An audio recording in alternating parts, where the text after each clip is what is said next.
Halo teman-teman, berjumpa lagi dengan Mas Prong di Prongos Channel.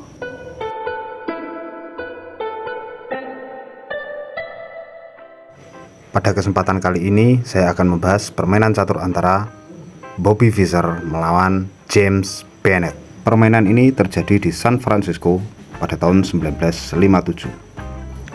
Bobby Fischer lahir di Amerika Serikat pada tanggal 9 Maret 1943. Artinya, pada pertandingan kali ini, ia masih berusia 14 tahun. Dan Bobby Fischer adalah pecatur Amerika satu-satunya yang pernah menjadi juara dunia. Namun ketika ia dewasa, ia berpindah kewarganegaraan menjadi warga Islandia hingga akhir hayat pada tahun 2008 silam. Dan James Bennett, saya tidak menemukan satupun artikel tentangnya. Oke, sehingga langsung saja. James Bennett hitam, Bobby Fischer putih. Bobby Fischer pion E4 dibalas James pion C5, Sicilian defense.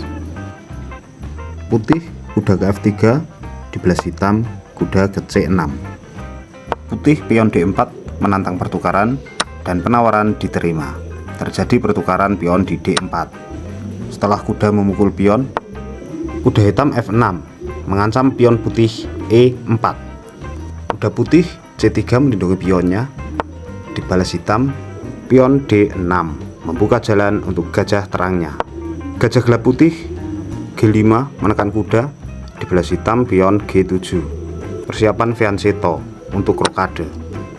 Gajah pukul kuda dan pion hitam pukul gajah. Bobby Fischer menukarkan gajah dengan kuda untuk menumpuk pion hitam. Lanjut putih, gajah terang keluar ke C4 dan hitam persiapan rokade pendek. Putih rokade pendek diikuti hitam juga rokade pendek. Kuda putih B5 menekan pion hitam di D6, dibalas hitam pion F5 menantang pertukaran sekaligus menghilangkan pion bertumpuk. Pertukaran diterima. Dan kini gajah terang hitam memukul pion F5. Kuda putih pukul pion D6 sekalian mengancam gajah dan pion di B7. Lalu kuda hitam balik mengancam gajah terang putih. Gajah putih pergi ke B3 disusul menteri hitam memberi perlindungan terhadap gajah terangnya. Kuda putih tetap memakan gajah terang hitam dan menteri hitam membalas pukul kuda. Ini kuda putih D5 persiapan ke E7 skak menteri. Lalu kuda hitam C6 mensterilkan petak E7. Dibalas putih, kuda E3 mengancam menteri hitam dan menteri hitam pergi ke C5. Putih pion C3 inilah seperti langkah tunggu bermain tempo. Dibalas hitam dengan benteng D8 mengancam menteri putih. Menteri putih pergi ke F3 menghindar sekaligus menambah tekanan terhadap pion F7 dan benteng hitam D7 menambah perlindungan terhadap pionnya. Benteng putih ke D1 menantang pertukaran terhadap benteng hitam dan benteng hitam mencari perlindungan di D6. Putih tetap memakan benteng dan pertukaran benteng pun terjadi di D6. Setelah menteri hitam memakan benteng, dilanjutkan dengan benteng putih kini ke D1 mengancam menteri hitam. Tentu menteri hitam pergi ke C5 dan Bobby Fischer pion H3 membukakan jalan raja sekaligus merupakan langkah tunggu. Hitam memajukan pion B5 dibalas putih dengan benteng mengancam menteri ke D5. Menteri ke B6 dibalas putih benteng ke D6 memaku kuda terhadap menterinya. Kuda hitam terancam 2 kali sehingga ia pergi ke E5 mengancam menteri putih. Sampai di sini terlihat ada langkah bagus sebenarnya. Sayang tidak ditemukan oleh Bobby Fischer, atau memang Bobby Fischer sengaja tidak memakai, yaitu gajah putih menghantam pion F7 skak. Jika kuda hitam memakan, maka menteri hitam akan hilang. Jika benteng yang memakan, maka menteri putih skak ke A8, benteng kembali menutup dan menteri putih skak ke D5. Kuda menutup dan menteri hitam akan tumbang. Oke, kita kembali. Yang sebenarnya terjadi, Menteri Putih langsung ke D5, lalu dibalas hitam Menteri ke C7. Pion putih F4 mengancam kuda hitam, lalu kuda hitam pergi satu-satunya jalan ke C4.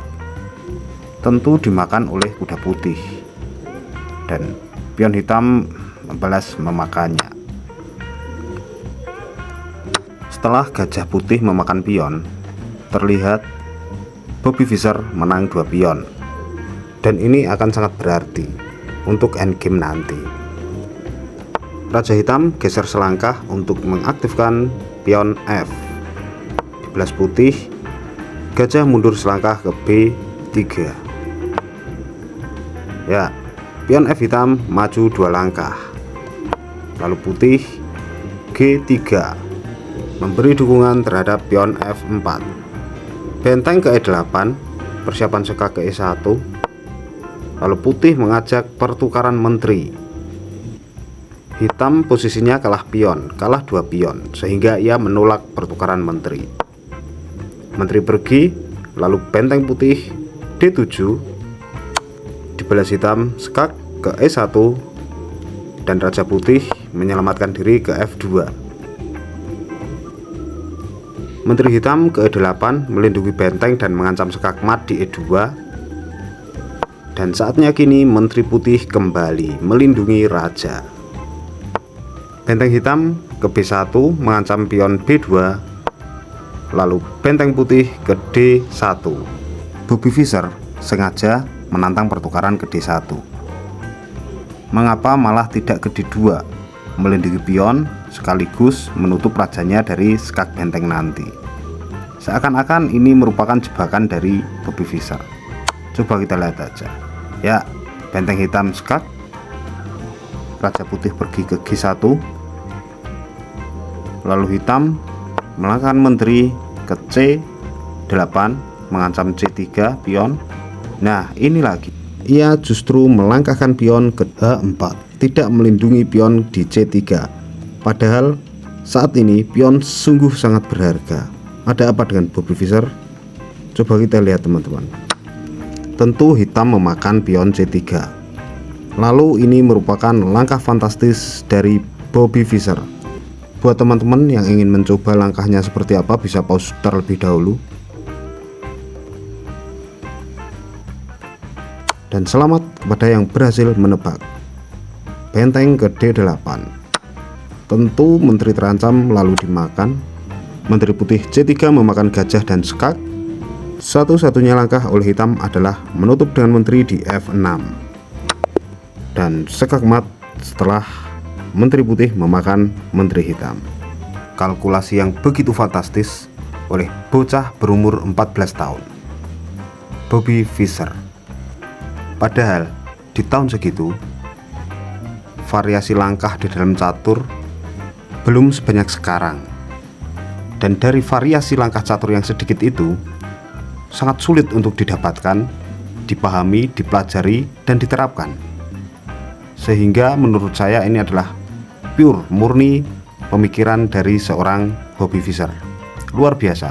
Pantas ketika itu dia pernah mendapatkan gelar Grandmaster termuda di dunia.